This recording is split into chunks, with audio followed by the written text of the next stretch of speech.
Welcome to Real Estate Coaching Radio, starring award-winning real estate coaches and #1 international best-selling authors, Tim and Julie Harris. This is the #1 daily radio show for realtors looking for a no BS, authentic, real-time coaching experience. What's really working in today's market, how to generate more leads, make more money, and have more time for what you love in your life. And now your hosts, Tim and Julie Harris. Welcome back. So listeners, have you ever had to deal with low-balling buyers? In other words, buyers that were of the mindset that they're going to somehow magically, mystically buy a house for essentially wholesale or for less than wholesale. Or they say, when I am only looking for a house that's a great deal. In other words, are low-balling buyers killing your deals? And this is relevant primarily for those of you who are working with buyers, but also if you're on the seller side of the equation, you might be getting low-ball offers from your co-ops, or maybe your own buyers are wanting to write low-ball offers. We're going to be sharing with you some very specific drilled down techniques to frankly make it so those people don't show up in your life in the first place. And if they do, how to weed them out of your life so you don't waste time with them. And then if you decide to still work with them, how to coach them to become actual buyers opposed to hopeful buyers. Pretend buyers, right? Yes. Okay, so if you hear us being fired up about this, it's because, like you, we actually sold real estate for a living. Yeah. And we did have to actually deal with this IRL in real life, okay? So let's get going on this. This is a two-part series. Are lowballing buyers killing your deals? So let's talk about lowball offers. What constitutes a lowball? When is it appropriate or not appropriate? And how can you encourage your buyer clients to stop insisting on offering a price that's unlikely to result in an actual contract? Okay, so what is a lowball offer? What constitutes that? Let's define it, since this is the term thrown around all the time. By definition, a lowball offer is an offer that is significantly below market value. Now, we need to define, Julie Harris, what significantly below means. Yes, so this is where the problem starts, right? Because in practice, agents and their clients consider an offer to be a lowball if it's significantly below the asking price, but asking price and market value are not always the same thing. This brings us to the first step in your anti-lowball action plan. Now, again, I want to drill down. I think we kind of coasted on actually drilling down on what, like, people are going to want a percent. Right. So, but let's define that. If you're dealing with an inexperienced seller who is an inexperienced listing agent, chances are anything less than list price is going to be what they perceive as a lowball offer. Especially after the previous hot seller's market. Exactly. So you're going to have to adjust what your percent is. That's the reason Julie Harris didn't give you an actual percent. That said, I would say in this market, in most of the markets where there is a huge lack of inventory, and it's going to be that way for a long period of time, years, listeners, anything that's less than maybe 3%, maybe 5%, assuming it's priced market appropriate in the first place. Yeah. Yes. And in some markets where you guys are relatively used to getting like 105%, 5% over list, only 101%. I was teasing Tammy Irby the other day because she had an open house with almost 100 people. And she's like, but I only got 3 offers. So we had to recalibrate. Really, Julie, I think a lot of agents know what we're like. They understand the nature of the market because they can do a CMA and they're dispassionate about what the CMA is saying. They can see that things are selling for list or close to list. Yeah. The problem is going to be the inexperienced sellers. The sellers have been spoiled from ever increasing, equity, and maybe they even bought their house. Right, exactly. Yeah. So they have unrealistic expectations. In other words, their expectations are out of alignment with the reality or the buyers, really what the buyers expect a home to be priced at in this market. And you might even have a market where it actually is normal for things to be overpriced by a little. Everyone overprices we've seen markets like this, where everyone overprices intentionally by a certain percent and then negotiates down by a certain percent, anticipating that the buyers are going to want to haggle. We're going to talk about all of that. So step number 1, revisit your buyer client's actual qualifications. Maybe that's why they want to come in low. What am I talking about? Well, review your buyer's qualifications before putting your offer together. Speak with their lender to ensure you fully understand their situation, especially as interest rates and lending standards change all the time. Now, hold on. I want to don't just roll into your next point, because here's the problem. You are not speaking with their lenders, are you? They're showing up in your life and they're saying, I already have a lender. I already have it worked out. here's my lender's letter, Yep. or Bob, the lender's got me squared away. You need to call the lender. First of all, make sure they indeed have worked with the lender, that the lender has fully pre-qualified them, has essentially gone Pre-approved, loan committed. What is it? loan committed. Only thing that the loan is really still contingent on, in essence, is going to be the home appraising. In other words, the 3 merge credit report has been done, the asset verification, the employment verification. The person actually is a real viable buyer. You need to call the lender and make sure what they're telling you is the truth. Now, I'm not saying the buyers are not telling you the truth. What I'm saying is the buyers don't know the difference. And for you to give them even upper end buyers, they're not going to necessarily realize that lender that told them that they're approved to buy a house didn't really look at anything, was playing golf at the time, and now you're about to waste your time with a buyer that turns out doesn't actually be able to buy. Well, that's right. And meanwhile, while you were showing them all those homes, rates have changed, lending standards, the buyer's credit score could have changed, their ratios, their down payment funds, anything can happen. Even cash buyers can have their situations change depending on where their funds are coming from. And lender overlays. Maybe the person's in an industry where, frankly, the local market has a lot of people that are, I don't know, making widgets. And let's say the demand for widgets has fallen and the widget factories are all, supposedly going to close. Well, the lenders are going to know about this, and the lenders are going to be very apprehensive about giving somebody in that particular industry a loan. And back when the real estate crash happened in 07, 08, there were people in the guess what industry, real estate industry, all of a sudden found themselves with their credit lines being removed. Lenders, appraisers, this is a real thing that can happen. Yeah. Yep. And we saw it in COVID in the hospitality business. Happened to them too. Exactly. Okay, so here's the whole point in step number 1, revisiting your client's qualifications. Why? Because some buyers are lowballing because that's their loan limit and or the limit of their comfort level. Their decision to lowball is based on their situation, not necessarily their opinion of the listing price, even though they'll say to you that they believe the home's just overpriced. So if that's the scenario, are you showing homes that are actually out of the buyer's realistic price range? If so, it could be just time for a strategy change versus banging your head into the wall with a low ball. And one of the strategy changes could be firing the buyer because they have unrealistic expectations. We teach you about how to do all this at a very high level in Premier Coaching. The link to join Premier Coaching is obviously down below along with Julie's show notes. And you do get the first 30 days of Premier Coaching for free. It's the next natural step for all of you in your real estate careers. Just scroll down or just go to premiercoaching.com. Yes, so step number 1 was examining your buyer. Are they actually qualified to buy at, say, the listing price, or are they just lowballing because 20 grand below that list price is all they're qualified to buy at? Okay, so it might not have anything to do with the listing. All right, step number 2, determine if the listing itself is actually priced correctly. Determine the actual market value of that subject property. It might not be the same as the current list price. Again, the market value might not be what it's listed at. Do your own comparative market analysis, or CMA, before making the offer to determine value based on actual comps. Look at recently sold comparables and pending sales, as well as how the house stacks up versus the active competition. You'll probably have a pretty good beat on that after showing several properties, but if this is the first one you showed your buyer, maybe not. So determine if it's actually priced right. Why? Well, again, the question, is the listing priced right or isn't it? Note, an offer that's less than the list price of an overpriced home is not a lowball if it's based on comparable sales. And the buyer's going to know the comparable sales, not just from your CMA that you're doing for them, showing them what's going on in the market, because they're actually real buyers actually out comparing one home to another. So they're going to know the market better than anybody's going to know it. And, so just keep those things in mind. Yeah, so if it's overpriced and you're coming in under list, you're not lowballing. But how do you know? So you're going to review the pertinent facts that can affect the price. I'm going to do these quickly because they can scroll down and get the notes. All right, so review the facts that can affect the price. For example, how long has the listing been on the market? Have there been price changes? Has it been on and off the market several times over months or years? You can look at the history, the archive, and find that. Has the seller recently corrected negative feedback? What are the average days on the market for homes like the listing, and how does it compare?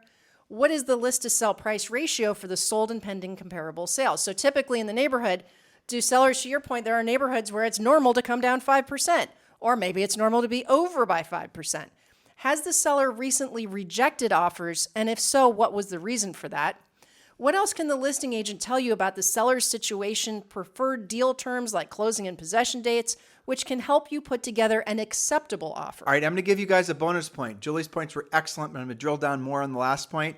Find out who owns the property, and then Google their name. Find out what's going on in their lives. Find out if they're maybe an executive and he just got fired, or maybe social media will help you with this. Well, drill down. Find out if there's something going on. You're going to find everything is online. So, you might find indeed that maybe the seller just won the lottery, or maybe the seller just, sold their company, or maybe lost it all in crypto, or maybe you're going to look online and find out they're about to go to jail. I mean, guys, do your homework. It'll put you in a better position. If you don't do this and your buyers do, you're going to look like if they then figure out that you weren't working in their best interest to get them the best price on that house. Very well put, because sometimes it is actually appropriate to come in lower. Well, we took a listing once from a very motivated seller because he was about to go to jail. I remember. It was on Roslyn. Yes, I do remember that, actually. It's funny. And we sold it to our own buyer. We did. He was very motivated. He was. Gosh, that's funny. You remember that on Roslyn. Yes. All right. So the next part of this is, how does the property look versus the competition? Again, we're determining whether it's actually priced right or not. And he was very nice for a convicted criminal. Considering. He priced it correctly, didn't haggle on commission. Well, he wasn't going to need the house. No, So exactly. there's that. Yeah. Okay. Coming in lower than the list price on a home that's been on the market for several months, with no competing offers, condition issues, and slow or no showings, it might be appropriate to come in lower. Coming in lower on the list price and on a home that's been on the market for 24 hours, has wall-to-wall showings, and open house planned this weekend, and all the comparable sales sold for higher than the list price, does not warrant a lowball price. Do you see the difference, right? So in one example, maybe it's been sitting around a while. It's got long days in the market. As John in Canada says, it's got hair on it. He says with listings that are selling, that are sitting rather. So versus something that just came on, it's got tons of showings, and you're going to have to compete, so you shouldn't come in low. I'm so tempted to give him a script, but I know that you're giving me the stink eye not to step on any of your notes for tomorrow's show. Can I tell them about? If we repeat this tomorrow, it's fine. Sure. So you're going to get buyers that show up in your life, and they're going to say things like, it's hard for me just to give you guys this little sliver of information because it's out of context, but in Premier Coaching, the way that we coach you guys to work with buyers is very similar to the way we coach you to work with sellers. You're going to give them a presentation. You're going to show them, and we give you this presentation. It's a canned presentation. We want you to personalize, with your information, your picture, your colors, the buyer presentation. Or the buyer presentation. You're going to take them through this buyer presentation. You're going to show them the process. You're going to, even if they're seasoned agents, or seasoned, consumers, you're going to still want them to know the process. They've sold 10 houses. You still want to take them through because it, again, establishes yourself as an expert. Then you're going to ask them to sign the agency form. You're going to ask them to sign the buyer agency form. You're going to go through the process. And then what you're going to find sometimes then you're going to help them. The next step is you're going to use a technique where you're going to show them a map and you're going to put little pins on the map. You can use stars. It doesn't really matter. You're going to show them the circumference, just the whole thing. We show you guys an entire process to work with buyers. One of our head coaches, Rochelle, who's been with us for 20 plus years, actually was in charge of our buyer agents. And she's one of the coaches in Premier Coaching. And this is one of her favorite topics for obvious reasons. All right. So the buyer is then going to say, I'm looking for something that's really a really good deal, or I'm looking for something that's, they're going to throw up signals to you that you're going to misinterpret that they're going to be a low ball buyer. Yeah. You're going to misread what they're saying because you're going to take them literally. And so they're going to say, I'm just looking for a really good deal. It's almost always a guy. I'll only write an offer if it's a good deal. And they always sound like that. Or I'm going to steal the house, or I want to something like that. All right. So first of all, when you get a buyer like that, almost always they're an investor type. They're never like a real buyer. And so you're going to have to, again, we teach you to do this in Premier Coaching. We're going to talk about this more tomorrow on the show. You're going to have to learn to weed those people out, because chances are if they're investors, they're working with 10 different agents and they're not going to be loyal to you. And they might even go around your back. Who knows what? Again, these are things that we're hoping you guys learn from coaching and don't have to suffer through from experience. But here's what you're going to ask them. Mr. Seller, or Mr. Buyer rather, I appreciate the fact that you're looking for a really good deal, whatever they said. But let me ask you, what does that mean to you? Like, what exactly does a really great deal mean to you? You're assuming, Mr. Agent listening right now, Mrs. Agent listening right now, you're assuming it means they're looking for some sort of really, smash and grab low price. 20% off or something. Or 30% off or whatever. Guess what? Very rarely, even when they say something that's very aggressive about, I want to look for a really good deal, I really want to, whatever. that doesn't necessarily mean it's price. Because if you learn to take that question or that statement that they made and drill down with questions, what you'll quickly learn is price is a consideration. Very rarely with a retail consumer, not a wholesaler, not some investor, very rarely is price the most important thing. You will, again, what are you talking about, Tim? Interest rates, payments. I get it. But what matters most to most people is the process of actually getting the house. Your job is to get them the house. And the house, maybe a good deal to them means they don't have to put much money or work into fixing it up. Yes. Maybe a good deal to them means it's in this neighborhood. Maybe a good deal means to them it's this proximity to work and school. Maybe a good deal to them means it's got enough bedrooms and bathrooms where they thought they only have a 3-bedroom house, now they want a 4-bedroom. Or maybe they want, you guys get it? Or maybe it's all those things, but you're not going to know until you actually ask them the question. So I'm looking for a really good deal. Julie, I appreciate the fact you're looking for a good deal. I hear that a lot. Please explain to me exactly what a good deal means to you. And if they then say, well, I want something that's 50% off, red flag, you can explain to them what's going on in the market. And if they still insist that they're wanting to essentially get something that doesn't exist, a unicorn house, you then need to give yourself permission to hit the eject button working with them, because those people are the very types of buyers that will never buy. They're not buyers, they're lookers. They're just hopeful buyers. And maybe they're looking to purchase something at half off because they're investors. Or most likely it's because they can't afford anything. They're not qualified. And you then need to go and call their lender. You see why Julie wrote these points in the order in which she did? You might have somebody, when you ask the right questions, and we teach you this in Premier Coaching, who are going to say, I'm looking for a really great deal, or I'm looking for this or the other thing. Then you're going to say, what does that mean to you? A seller that's willing to finance. A seller that's willing to give me a second mortgage, a seller that's willing to those types of things. Mm-hmm. You then need to go to the MLS. You need to, show them the reality of the market. There's not going to be too many owner finance willing sellers in a market where the days on the market is as low as it is now. Explain that to them. And then you're going to discover that the only way they can buy is if they do owner financing or something like that. You're going to have to learn to ask more questions and give yourself permission to not try to make a piece of coal into a diamond. Well, it's called fishing in a lake with no fish, right? Yeah, basically. In some cases. So what I hear you saying, and I think you're spot on, and this is very reflective of, the fact that we had to ask all those questions when we were selling. Well, we learned. Most of it was hard-learned lessons, right? Exactly. Which we try to tell you guys listening stories to save you from having to experience the same thing. But, just because somebody shows up in your life as a potential buyer does not necessarily mean they're actually going to buy.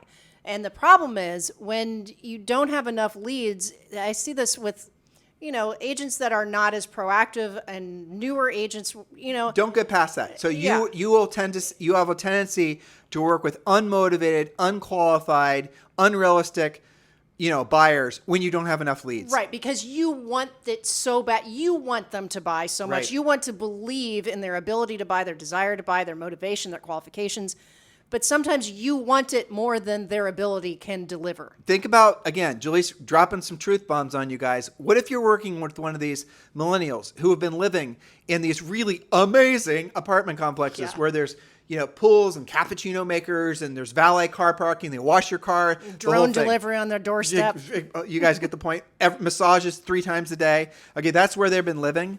They don't, they don't or won't be willing to sacrifice that lifestyle. So they have unrealistic expectations. They're not going to be able to replace that rental lifestyle with all those amenities with, essentially purchasing, say, a fixer-upper on the other side of town. If that is their line in the sand that they're not going to want to sacrifice on the lifestyle that they currently have, maybe show them a couple things that are in their price range. And then if they're still stuck on the fact that they have, caviar dreams on a beer budget or whatever, champagne dreams on a beer budget, give yourself permission to not work with them. Otherwise, you're going to frustrate yourself. Stop trying to make unqualified buyers, or sellers for that matter, unmotivated sellers, stop waiting around and thinking that you're going to charm them into being motivated or qualified, because ultimately what that's going to do is you're going to waste all your time and energy working with unmotivated folks that are never going to transact, where you could have set those guys aside and then focused on finding people that are actually going to want to transact. There will be millions of those folks millions in the next 12 months. There's projected to be 1 million more home sales in the next 12 months than there were in the past 12 months, and on and on and on. Don't waste time with people that won't transact. The key here is learn how to be a proactive lead generator. And when you generate leads, you do not have to tolerate the Mickey Mouse that comes with unqualified, unmotivated leads. And again, bottom line here, guys, is when you work with buyers, all of you should, no matter how successful you are as a listing agent, pre-qualify them. Use our scripts. Really, call the lender. Find out what's going on in their lives. Do some homework and find out if maybe there's some legal things that are happening on the listing side of things, like we suggested a second ago. This is what it takes to become the best version of yourself as a real estate professional. This is how you actually build a brand. You don't, guys, there's a great saying, I think Charlie Munger said it, or Warren Buffett said it. Don't try to make yourself famous. Try to make the results you get for other people as from your work famous. In other words, you're not famous for being famous. You're famous for, or rather, you have a great reputation. That's really what branding is. It's your reputation. You have a great reputation because of the fact you earned it from actually helping a lot of people. I heard Tony Robbins say this in a video over the weekend. I thought it was really, poignant.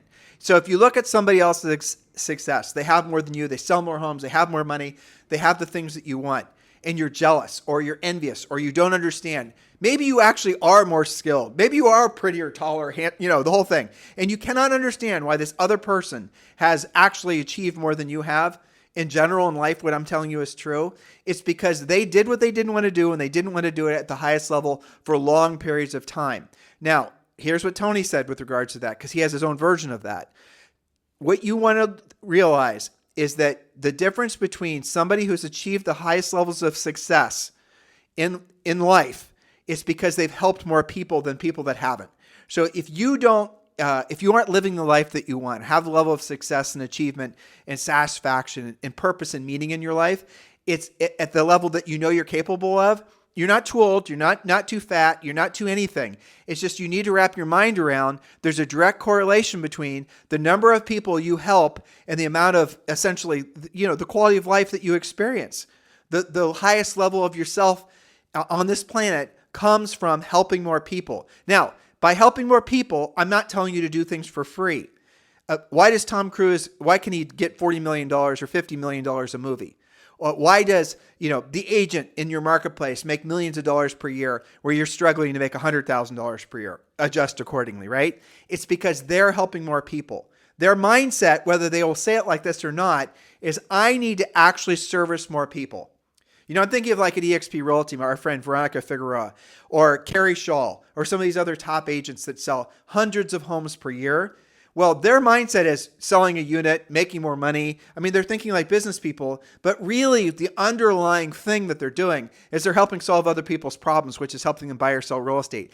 They're in a people helping business, and they're doing it at a higher level than other agents in their marketplaces. You guys get it? That's the real true formula. What you are in if you put your mind you'll put your mind at ease, because a lot of you are, it creates discomfort when you think about, some of you are thinking that, I'm, greedy, or you're thinking of too much about like materialism, or just, those types of thoughts that I don't want to be perceived as somebody that's desperate or a pushy salesperson. All this sort of mental, emotional, socialized garbage that floats around in your head.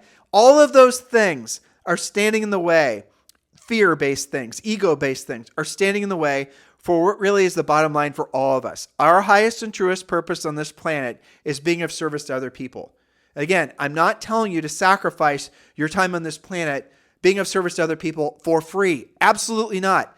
Be of service to other people and charge as much money as the market will pay you. That is really the formula for success. Doesn't that make sense? So how do you do that? You have to become somebody that those people are willing to pay to have, you help them solve their problem. That does not come from how many followers you have on TikTok. You all know that. That comes from the skill set, the earned skill set, the value that you present. When you're talking to buyers and sellers, the things that you say, how you solve their problems, that's how you make yourself legendary. That's how you build your brand, which is really truly your reputation. You guys get it? I know this does not resonate with all of you. And I want you to ask yourself why. The reason it doesn't resonate with all of you is because what I'm telling you means that you have to do things that you don't want to do when you don't want to do them. That means you're going to have to learn how to do things that in the short term will make you uncomfortable. Those are all true things. So if you're looking for the easy button, you won't like what I just said. If you're looking for the next shiny object, you won't like what I just said.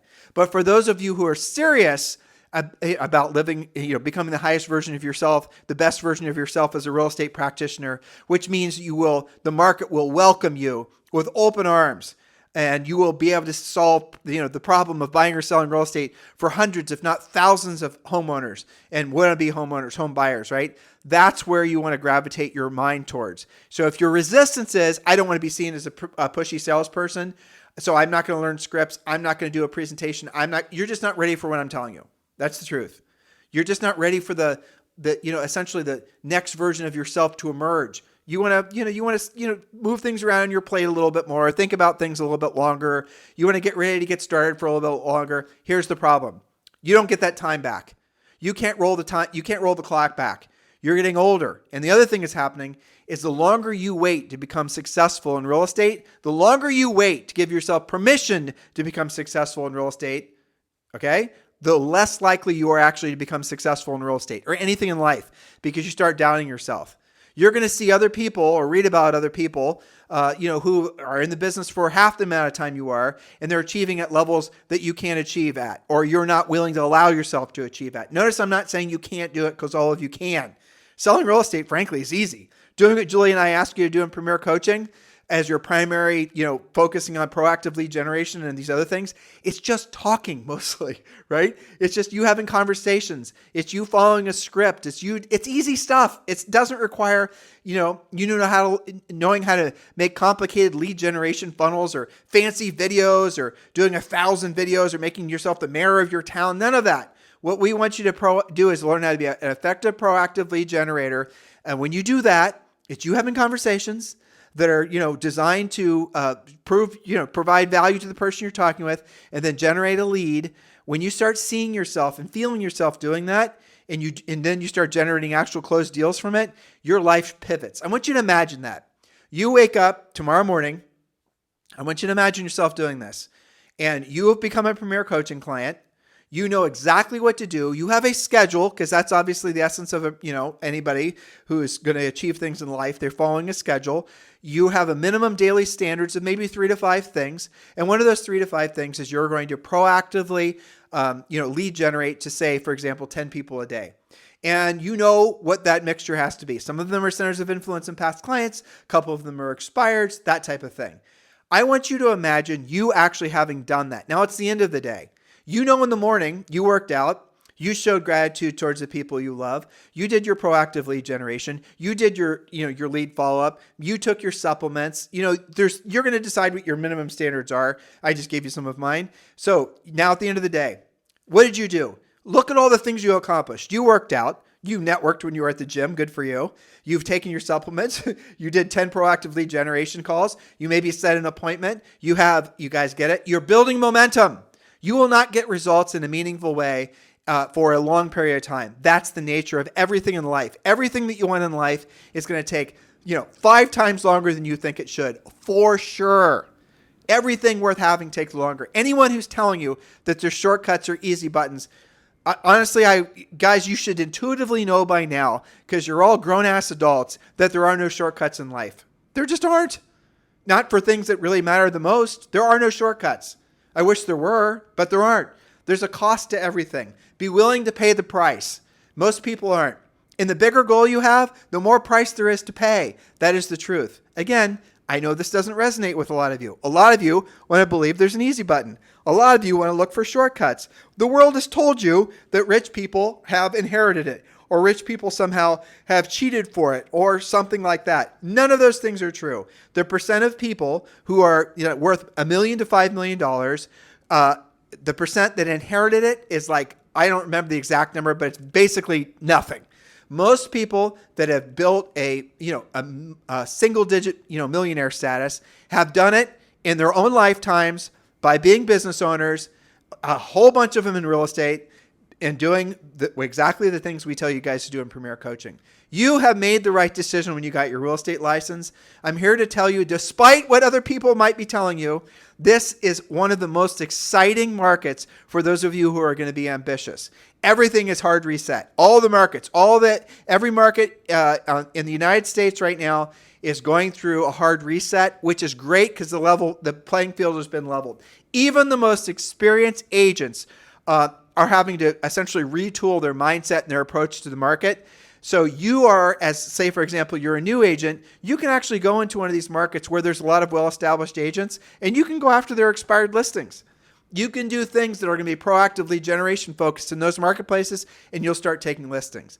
There are so many opportunities that happen in a marketplace like this that don't happen in, say, a booming seller's market, which we're coming out of. So you are in the right place at the right time. Now, it's critical that you take the right actions. What are the right actions? Well, in our humble opinion, it's going to be joining Premier Coaching, right? Obviously, that's the next natural step for all of you who are serious about your businesses. But this podcast, frankly, has been the next leg up for many of you. And thousands of you listen every single day. Julie and I sincerely appreciate the honor of being your real estate coaches. You're helping us be in alignment with our highest and truest purpose on this planet, which is being of service to others. And the others we've chosen to be of service to are all of you. So thank you for allowing us that honor and our pleasure and helping us be in alignment, again, with our highest and truest purpose. In the meantime, join Premier Coaching. The link is down below, or just go to premiercoaching.com. And remember, we're doing 50 meetups in a city near you, probably very near you. Just go to harrisrealestatemeetup.com, or you can click the link below and check out the website, which lists all the cities where we're doing meetups, and then RSVP. Maybe you want to host one of the meetups. Participate. We're doing these so that all of you guys can, move away from your keyboards, go outside in the community, get to know other like-minded real estate professionals that see this as their opportunity, that know that they're in the right place at the right time. Other podcast listeners, coaching clients of ours, obviously, and a lot of folks from our eXp Realty group. In the meantime, you guys have a fantastic day. We'll talk with you on the show tomorrow. This podcast is a part of the C-Suite Radio Network. For more top business podcasts, visit c-suiteradio.com.